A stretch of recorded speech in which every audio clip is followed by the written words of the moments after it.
if you don't do it, nothing's possible. If you try to do it, at least you have the hope.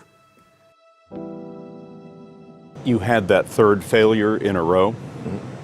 Did you think, I need to pack this in? Never. Why not?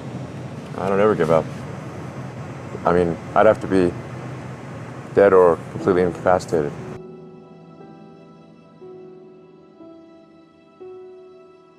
So many things go wrong when you're starting a company, and often I think people ask, what mistakes should you avoid making? And my answer to that question is don't even bother trying to avoid mistakes because you're going to make tons of mistakes, right? And the important thing is actually learning quickly from whatever mistakes you make and not giving up. Right, and I mean, there are things every single year of Facebook's existence that could have killed us or made it so that it just seemed like moving forward and making a lot of progress just seemed intractable, but you just kind of bounce back and you learn, and nothing is impossible. You just have to kind of keep running through the walls. It's hard changing your life. It was hard when just over 3 years ago, in the Penobscot building in Detroit, Michigan, where I was operating my business, and I fell on some hard times, and I was sleeping in my office. It was hard coming into the lobby, and the security said, "Excuse me, Mr. Brown, can we see you for a moment?" And I said, "Yes," and I walked up to the counter, and he gave me an envelope. And he said, "Would you mind reading it here?" And I opened the envelope, and the envelope was from management that said, "This is an office tower. It's not a hotel. Please do not sleep in your office." And I said, "Excuse me, sir." I said, "I just work long hours in creating my business. I'm an entrepreneur. And right now things are bad for me, but they're not going to be this way always. And I just asked for the opportunity to continue to operate like I'm doing. I'm not trying to make this my home." And it was hard coming through the lobby. And sometimes they would laugh. There's a guy talking about becoming successful. And look at him. He's bathing in the bathroom upstairs on the 21st floor. He sleeps on the floor. Him and 2 other dreamers up there. Look at him. It was hard, ladies and gentlemen, coming to speak to people. And I was facing financial difficulties in my own life. I was behind on my bills and my dreams, and I'm saying to them, you can live your dream. It was hard, ladies and gentlemen. It was very difficult to pick myself up each day believing that I could do it. There were times that I doubted myself. I said, "God, why is this happening to me? I'm just trying to take care of my children and my mother. I'm not trying to steal or rob from anybody. How did this have to happen to me?" It was very hard. And here's what I want to say to you. For those of you that have experienced some hardships, don't give up on your dream. No one could have convinced me by holding on, by continuing to push forward, by continuing to run toward my dream, that one day I would have my own talk show. It's a long shot, ladies and gentlemen, from Liberty City, an abandoned building on a floor, never knowing my mother or father. It's a long shot. Being here with you today in this dome in Atlanta, it's a long shot. No college training, labeled educable, mentally retarded, but I kept running toward my dream.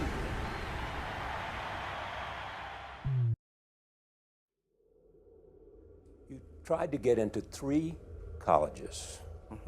Each time they rejected you.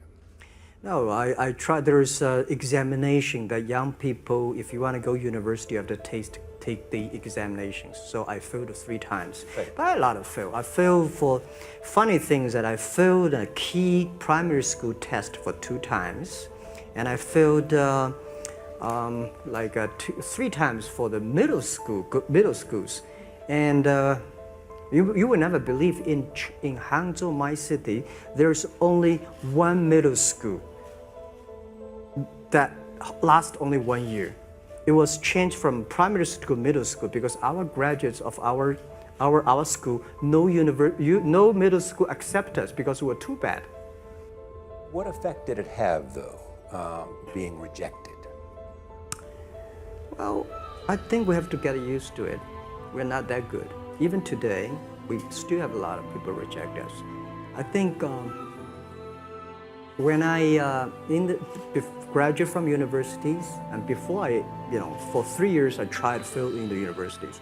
So I applied jobs for 30 times, got rejected. I went for a police, they said, no, you're not good. I went to even the KFC. When KFC came to China, come to my city, 24 people went for the job. 23 people were accepted. I was the only one guy. And we went for police. 5 people, 4 of them accepted. I was the only guy that did not receive it. So to me, being turned down, rejected. Oh, by the way, I told you that I applied for Harvard for 10 times, rejected. Nothing works the first time. When you try something new, it probably won't work. When you try something new several times, it probably won't work. And the turning point in my life came when I would hear good ideas, and I was so eager to be successful in selling. I would run out and try the ideas, and they wouldn't work. I'd try a way of getting an appointment or answering an objection or closing a sale. It wouldn't work. And my natural response, and I think just to be disappointed. And then I realized nothing works, at least the first few times. So I decided I would try a new idea 5 or 10 times before I passed judgment on it. I would not just try it once and quit like most people do, and that changed my whole life. It was a turning point in my life because I realized from then on, if you've got a good idea and you've got a good goal and you want to double your income and improve the quality of your life and you have to try new things in order to get new results, it's not going to work the first time. So you say, well, that didn't work, try something else and try something else and try something else. Now, if you try, only 2 things can happen. What are they? Succeed or fail. If you succeed, you do more of it. If you fail, you learn from it, get smarter, and try it again. So you cannot lose by taking action. You can only lose by not taking action. Practice faithful persistence. It means never, ever, ever give up. Chicken Soup for the Soul was rejected by 144 publishers. 144 publishers said, we don't want to publish a collection of short stories. The title's stupid, Chicken Soup for the Soul. What does that mean? People don't buy collections of short stories. There's never been, successful chain of doing that. So literally, we spent 14 months trying to find a publisher. And we'd go to New York with our agent, and eventually our agent gave us the book back and said, I can't sell this.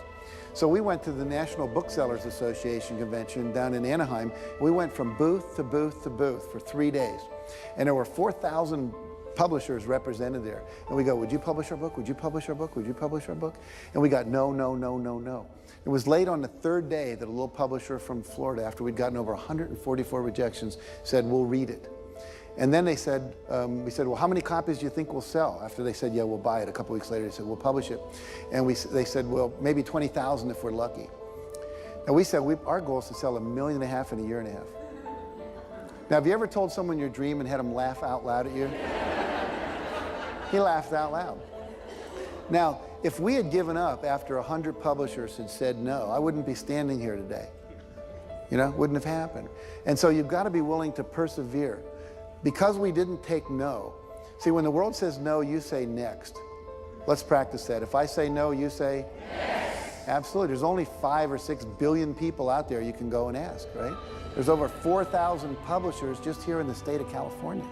So what we have is this endless possibility, but you have to persevere. It's as if the universe tests our commitment. And so today we have 147 titles in print. We sold over 115 million copies. We're in 47 languages. And over $1 billion worth of Chicken Soup for the Soul books have been sold worldwide. So if you're willing to decide what you want, believe it's possible, consciously envision the future, feel the feelings of what it would feel like if you had achieved this goal, you can have anything, and then you take action, both obvious actions and inspired actions. You can do anything. There is no such thing as failure.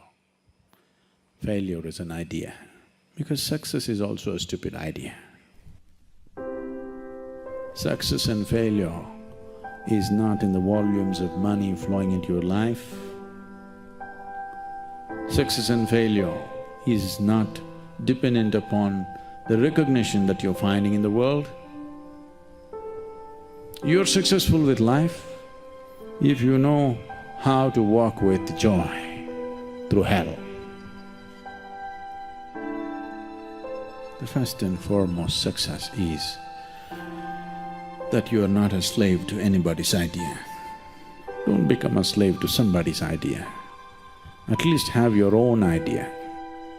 Every thought, every emotion, every value that you have is picked up from somewhere and it rules you from within. It rules you from within. Your religion, your society, your culture has trained you to believe that this is it.